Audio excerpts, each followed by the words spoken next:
Look closely at your own skin. It tells a story, doesn't it? A scar from a childhood adventure, a freckle kissed by the sun. But what if your skin could tell a story that stretches back thousands of years?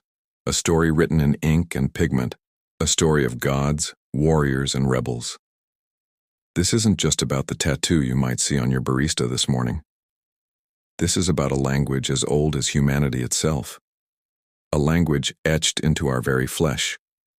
It's a story that begins not in a modern, sterile studio, but in the frozen wastes of the Alps, with a 5,300-year-old man, his body a canvas of cryptic lines.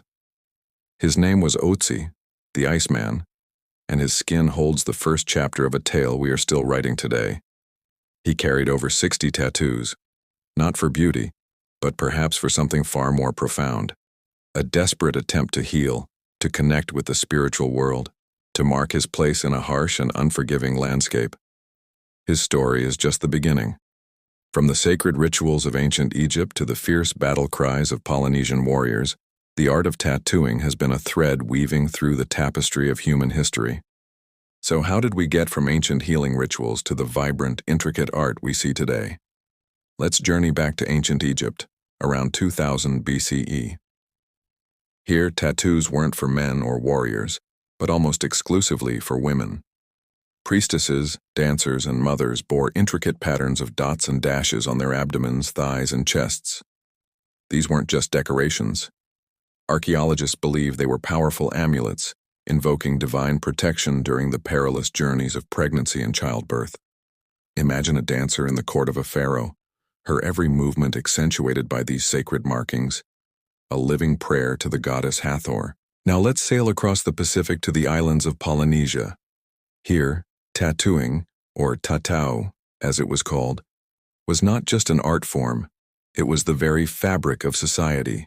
It was a rite of passage, a mark of lineage, and a display of incredible courage. The process was agonizing, using sharpened boar tusks and turtle shells tapped into the skin with a mallet, a rhythmic beat that echoed for days. For a Samoan man, receiving his pia, a complex design covering his body from waist to knees, was the ultimate test of manhood. To quit was to bring shame upon his family for generations. These patterns told his life story, his family history, his rank, and his connection to the gods. It was a visual resume, a spiritual shield, and a work of art all rolled into one. But in Europe, the story took a darker turn. As the Roman Empire expanded, they encountered the painted and tattooed tribes of Britain and Northern Europe, the Picts, whose name literally means the painted people. The Romans saw these markings not as sacred but as savage. Tattoos became associated with barbarians and criminals. The Christian Church later condemned tattooing, viewing it as a pagan defilement of God's creation. For centuries, the art form was driven underground, surviving only in the hidden corners of society. It wasn't until the 18th century, when sailors like Captain Cook and his crew returned from their voyages to the South Pacific, that tattoos began to re-emerge in the Western world. These explorers came back with more than just exotic plants and maps. They came back with stories and, more importantly, with inked souvenirs from their encounters with Polynesian cultures. Suddenly, an anchor on the forearm or a ship on the chest became the mark of a seasoned traveler, a man who had seen the world. Tattoos became the badge of the adventurer, the sailor, the outcast. This connection to the fringes of society solidified in the 19th and 20th centuries. The tattoo parlor became a fixture in port towns and working-class neighborhoods. It was the domain of soldiers, sailors, and circus performers. The designs were simple, bold, and symbolic. Hearts for loved ones left behind, swallows for miles traveled, and skulls as a memento mori, a reminder of the dangers they faced. It was a subculture, a world away from polite society, a secret language spoken on the skin of those who lived by their own rules. Then, in the latter half of the 20th century, something shifted. The counterculture movements of the 1960s and 70s began to reclaim the tattoo. It was no longer just for sailors or bikers. It became a symbol of rebellion, of personal freedom, and of artistic expression. Rock stars, artists, and activists used their bodies as canvases to challenge the status quo.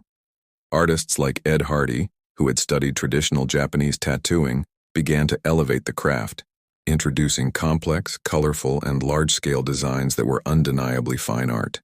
Today, we are living in the golden age of tattooing. 1 in 5 Americans has at least one tattoo, and the stigma has largely faded. The technology has evolved from sharpened bone to precise, quiet tattoo machines. The styles are as diverse as the people who wear them, from hyper-realistic portraits to minimalist geometric lines, from vibrant watercolors to traditional tribal patterns. What was once a mark of the outcast is now a mainstream form of self-expression, a way to commemorate a loved one, celebrate a milestone, or simply adorn our bodies with art that holds personal meaning. From Ötzi's medicinal lines to a Samoan chief's genealogical tapestry, from a sailor's lucky charm to your own personal story, the ink tells a tale. It's a testament to our enduring human need to mark our journeys, to connect with our past, and to make our own indelible statement on the world. The story isn't over. It's being written and rewritten on skin every single day, in every corner of the globe. And that is a truly beautiful thing. Thanks for joining us on this journey through time. If you found this story fascinating, don't forget to hit that like button, subscribe to our channel for more deep dives into history, and let us know in the comments what your tattoos mean to you. We'll see you in the next one.